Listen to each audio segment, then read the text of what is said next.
WCBI News at 6 starts now. Good evening and thanks for joining us tonight at 6. A shootout in Oxford leaves a suspect dead and a U.S. Marshal in the hospital. WCBI's Allie Martin joins us live from Oxford with the very latest.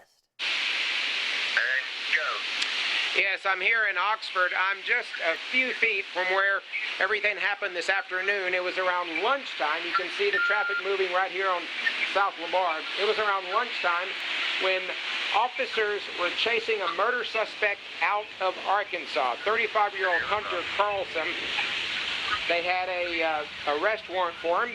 They chased him right here. It ended up right here on South Lamar. Hunter Carlson, officers say, stopped his car. He was trapped. He got out. He started shooting at officers, and a U.S. Marshal returned fire. Now, the Marshal was shot twice in the stomach. We understand, though, he is going to be okay. He was in surgery for a couple of hours, and he's in ICU now. Hunter Carlson, the suspect, was dead at the scene.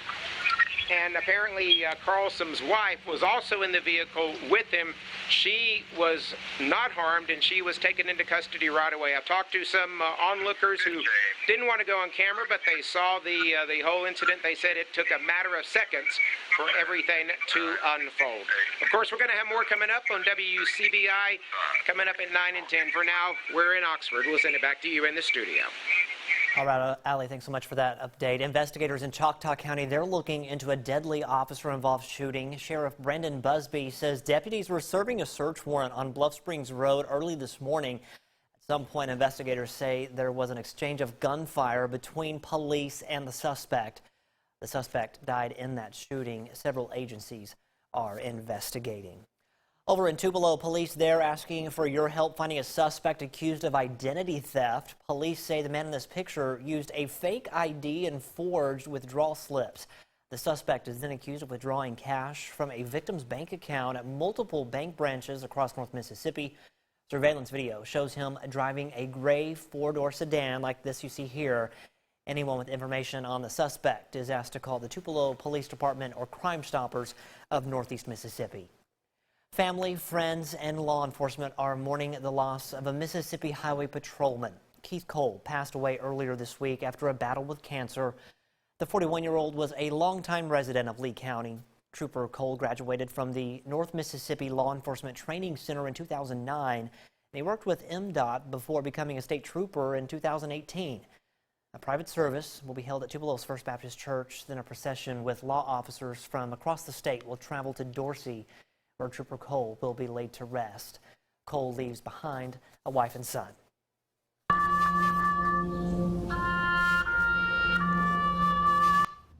It's National Police Week, and the Lowndes County Sheriff's Department took time today to remember fallen deputies. During a ceremony this afternoon, the department honored deputies who have died in the line of duty or from other causes during their service in the department. Fellow deputies, family members, and friends attended the ceremony this afternoon. Sheriff Eddie Hawkins says he wants to keep the memory of these community heroes alive. They give their life to the citizens of Lowndes County and provide services, and they do so much for our county. And we're wanting to let our citizens know that we haven't forgotten those officers. So this is something that I wanted to implement coming into office and do once a year and honor our fallen officers here in Lowndes County. President John F. Kennedy signed a proclamation in 1962 designating May 15th as Peace Officers Memorial Day. It is pouring, raining cats and dogs in downtown Louisville. You can see that with our exclusive Skycam here in Winston County. It is not going to last too long, but right now we have some blinding rain moving through Louisville right here. And there's some pockets of very heavy rain over near Macon and Noxubee County. This is with a band that is lifting from south to north. This will move through the Golden Triangle area and then gradually peter out later on this evening as it continues moving north. But between now and about 9 o'clock, we'll have a chance for some showers. Temperatures range from the mid-70s to the low 80s. And some of you are getting pounded with some wet weather at this time. But as I mentioned, the rain's going to fade away here by 9 o'clock. It's going to be a steamy evening, pretty muggy tonight, lows down into the 60s. Once again, looking ahead, a summer-like weekend for us, local downpours here, especially Sunday. Next week's looking pretty good, though. We'll show you the 7-day coming up. Governor Tate Reeves is opening more parts of the Magnolia State. He's amending the Safer at Home order, which doesn't expire until May 25th. Tattoo parlors and casinos are the latest to join in on the governor's effort to reopen and get money flowing in the state. However, casinos, they can't open up right away. The governor says that he's been working closely with the Mississippi Gaming Commission on mapping out how to safely reopen our casinos. They've set a date for May 21st, but they won't allow it to be at full capacity, and they'll have to follow strict social distancing guidelines. Another amendment made is the state's control regarding state parks, city parks, and other outdoor areas. The prior executive order was a 9 a.m. to 7 p.m. curfew for those areas. The governor is now letting local governments provide the rules. The Department of Wildlife, Fisheries, and Parks will make the call for state parks. Dance studios, they'll also be able to open up with regulations that are similar to those issued for gyms and salons. Governor Reeves says this new amendment opens the door to get all of Mississippi flowing again. It is an effort to affirm that there is no such thing as a non-essential business to those workers who rely on its paycheck for food and shelter. It also makes a few common sense changes to the order. Things like allowing local entities to decide curfews on parks, lifting curfews on dine-in restaurants that do not serve alcohol, and ending the prohibition on fishing tournaments. Now, the governor also stressed for Mississippians to take personal responsibility and to remember to practice safe health practices recommended by the CDC. There were 2 deaths overnight in Lowndes County from COVID-19. Lowndes County Coroner Greg Merchant confirms a person from Wcbi County died at Baptist Memorial Hospital early this morning. The second patient, a resident at a Columbus retirement community, has died after being diagnosed with COVID-19. This follows the death earlier this week of an employee at the Arrington Assisted Living Community. This makes 4 people connected to the Arrington who have died after testing positive for COVID-19. State health officials say long-term care facilities are at high risk of an outbreak and spreading of the virus. The Pickens County Medical Center has been closed since early March because of ongoing financial problems. That's left many in the county without easy, accessible health care. It also makes it increasingly difficult to get tested for COVID-19. Today, Cahaba Medical Center out of Birmingham, they stepped in to help with that, providing free testing to area residents. Our Stephanie Poole has more. A quick check-in, a picture of your driver's license, and a nose swab. This is the process for the COVID-19 drive-through testing with Cahaba Medical Care. Daisy Jackson was one of the first in line this morning. I thank God for it. Yeah, because I wonder, we live in a rural area, and I'm saying none of us may not ever get tested, but I thank God for it today. Jackson says she was concerned the people in her community wouldn't receive the care they needed. She's grateful help has finally come. They don't have to do it, but they are doing it for the people. And if I can get the word out back in Allenfield when I get home, I will call and tell somebody to come and get tested. Julia Todd is a resident physician for Cahaba Medical Care. She says even though no symptoms are required to be tested, her team is watching for visible signs of infection. So we would refer the patient, and again, while we're doing the screening for the coronavirus testing, we're also looking to see if patients have acute symptoms of shortness of breath or any respiratory changes, which at that time we get them routed to the nearest emergency facility. One of the biggest advantages of the testing is that it's free for everyone. Aliceville City Councilman Terrace Wyndham says the board teamed up with the hospital to provide this test in the most affordable way. In the rural area, in a low-income area, a lot of people don't have insurance, and they're skeptical about setting up an appointment. So by this being a drive-up site where they come in, test, and be finished, this makes it as easy as possible for those that need to get tested. A lot of them can't drive to Tuscaloosa. They don't have transportation to Columbus. So this makes it the best site possible for Pickens County. It doesn't matter whether you have insurance or not, which is a major factor, especially now with all the economic changes that are happening because of COVID-19. So it's a great way for patients to come out and get tested for the coronavirus without having to worry about whether they can afford the test or not. Cahaba's medical team says everyone should receive their test results in the next 2 days. Reporting in Pickens County, Stephanie Poole, WCBI News. Nearly 100 people were tested from the drive-through site today. It'll be at least another month before community centers reopen in Lowndes County. Supervisors made that decision this morning. They voted to keep the doors closed at county community centers until July 1st. The community centers in Lowndes County have large open rooms, smaller meeting areas, and kitchens for events and group gatherings. It was a special delivery for a couple of Columbus High School seniors. Find out who's top in the class of 2020 when we come back. Welcome back, everyone. Imagine you're at home relaxing and enjoying your day, then suddenly you get a visit from school leaders greeting you with a loud cheer and crowning you the valedictorian and salutatorian for your class.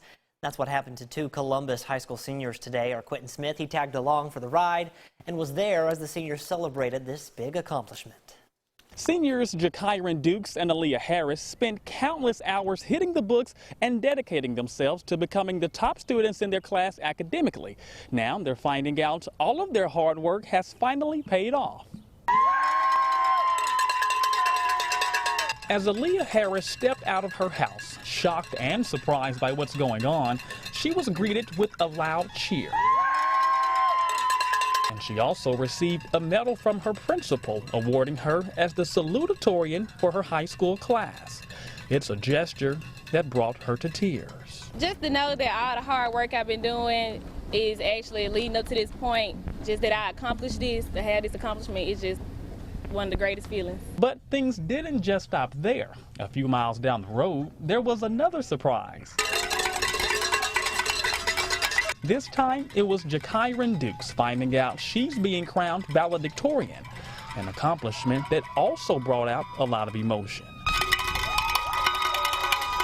Honestly, I did not feel this coming. I knew it, that I was putting in the work for it, but I ain't really know that I was gonna be there. I thought my friend was gonna get it actually, but it's exhilarating.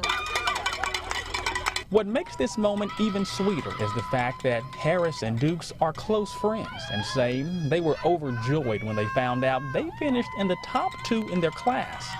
In the midst of the fun time, the two acknowledged that it took a lot of hard work, determination, and dedication to get them to this point. It feels good. I've been working so hard, working all 4 years of my high school, just trying to keep my grades up, keeping a job, so it was hard, but it was worth it. You know, everybody tell you it all started in 9th grade, but before then I was trying to keep all A's, get ready to, give myself a foundation to build on. It don't matter what you do, you can have a job, you may get discouraged, whatever, it doesn't matter.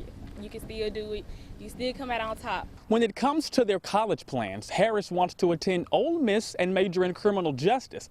Then from there, she wants to go into law school. Dukes is still deciding whether she wants to accept a full ride scholarship to Russ College or attend Mississippi State University, where she plans to major in either biology or psychology. Reporting in Columbus, Quentin Smith, WCBI News. A nice story for our Friday. Well, Harris and Dukes will give their speeches as the valedictorian and salutatorian, which will air when the graduation ceremony is shown next Friday. All right, we're going to send things back over to Chief Meteorologist Keith Gibson. Keith, we both are ending our work week on a little rainy note tonight. We do have some showers out there, still some good downpours today, Scott. Let's go to Calhoun County earlier in Barderman and some other locales up here. Some good downpours, and in Calhoun County tomorrow, probably not a lot of rain. Can't rule it out, though. Temperatures in the low to mid 80s. We'll have that weekend forecast next. Your WCBI First Alert AccuWeather forecast with Chief Meteorologist Keith Gibson.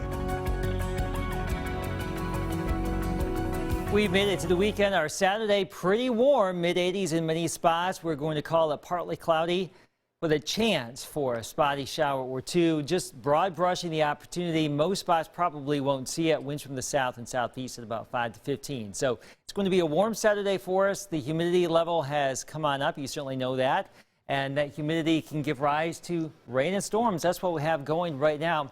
Macon, Louisville, areas southwest of Columbus, just now into Starkville. We've got some good downpours, a little bit of thunder and lightning in that storm cell near Louisville, and some gusty breezes. Nothing severe here, but just some blinding rain at times. And one isolated thunder shower there dying out near Oxford. A few other blips over here in Monroe County and just to the northwest of Vernon in Lamar County.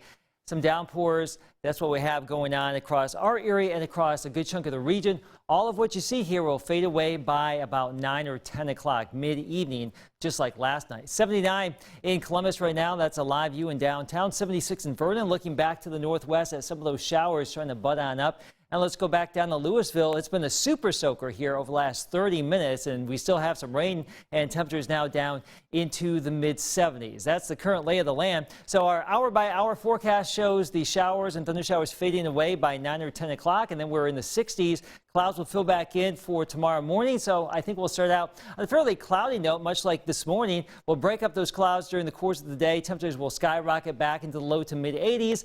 Can't rule out a few showers around here, but as you can see, not a lot of activity compared to what we've had out there today. That will change up a little bit as we get into your Sunday. We start out in the 60s during the day Sunday, a better opportunity for more scattered showers and storms. There could be some heavy rain Sunday, gusty breezes, thunder and lightning. Before any storms, I think we get into the 80s, and then behind the storms, we'll fall back into the 70s as the system moves on through. So that's the way the weekend is looking. Rainfall potential between now and Sunday. It's going to be all over the place here, folks. Some of you getting over an inch right now, and in general about a quarter of an inch to 2 inches of rain, plus or minus here. But rainfall will vary, so it's not guaranteed to be a soaker at your place. Now, we'll have this system roll on through this weekend. Notice how unsettled it's going to be here in the deep south, but drier weather is going to build back in on the backside of this as we get into next week. So our rain chances are with us tomorrow on a limited basis, more so Sunday, and then can't roll out a stray shower storm on Monday. After that, we're looking great. Tuesday, Wednesday, Thursday, Friday, mostly sunny to partly cloudy. Comfortable for the early part of next week. 70s for highs, lows into the 50s, and then we'll rebound back into the 80s by next weekend. Scott. The ban might be lifted, but the MACJC is not ready to bring recruiting back just yet. More on that when we come back. Your WCBI Sports with Courtney Robb is brought to you by your local Ford dealers. Go further. When will sports return to the SEC? That's the question on many minds. There isn't a definitive answer. However, SEC athletic administrators are set to vote in the coming days on reopening facilities. The vote is scheduled for May 22nd and will decide one of two things. Either players will be allowed to access facilities starting June 1st, or the current suspension on athletics will be extended. If the vote passes for facilities to reopen, players can use them on a voluntary basis. NCAA President Mark Emmert saying in regards to bringing sports back that ultimately a student athlete can't be put at a greater risk than a normal student. I'm not the ultimate arbiter of this. It's going to be a decision that each of the campuses is going to have to make on their own. But, you know, again, these are college students that are playing these sports. The one thing that we've been saying loud and clear is you can't put a student athlete at any greater risk than you would a normal student. Students can come back to campuses under a variety of different modes, and you can do the same thing with sports. And what everybody's exploring right now is working closely with our medical advisors, because that's who we rely heavily on. I'm not a physician or medical professional. We're going to try and set parameters that allow student athletes to return safely along with classmates. Ole Miss men's basketball continues to expand its depth chart. The latest pickup by head coach Kermit Davis, Arizona State grad transfer Romello White. White, a 6'8" forward, ranks as the #2 grad transfer in the country, according to ESPN. Davis referred to White as a quote-unquote very accomplished player that impacted winning at a high level at Arizona State. He finished second in the Pac-12 in rebounding last year and became one of the all-time shooters in conference history in terms of field goal percentage. Last season for the Sun Devils, White averaged about 10 points and 9 boards per game. Following the NJCAA's announcement that recruiting restrictions would be lifted starting tonight, the MACJC announcing that the conference won't be allowing in-person recruiting just yet. Per recommendation by all 15 Mississippi Community College athletic directors, in-person recruiting will remain restricted both on and off campus until at least May 31st. Commissioner Steve Martin says he fully supports that decision because it's consistent with many schools remaining closed through the rest of May. That's it for sports. We'll have more for you when we come back after the break. Stay with us. Showers continue across our region. Some of this is producing some blinding rain at times, but all of what you see here will go away by 9 or 10 o'clock at the latest. For your Saturday and Sunday, still a chance for some rain around here. Mild, well, let's just say warm and humid through the weekend, mid-80s. As we get into next week, the rain chances go away. Scott, we're looking pretty good for the middle of next week. Lots of sunshine coming our way. I was about to say, next week looks great. It does. Thanks so much, Keith. Thanks for watching, everyone. We'll see you at 10.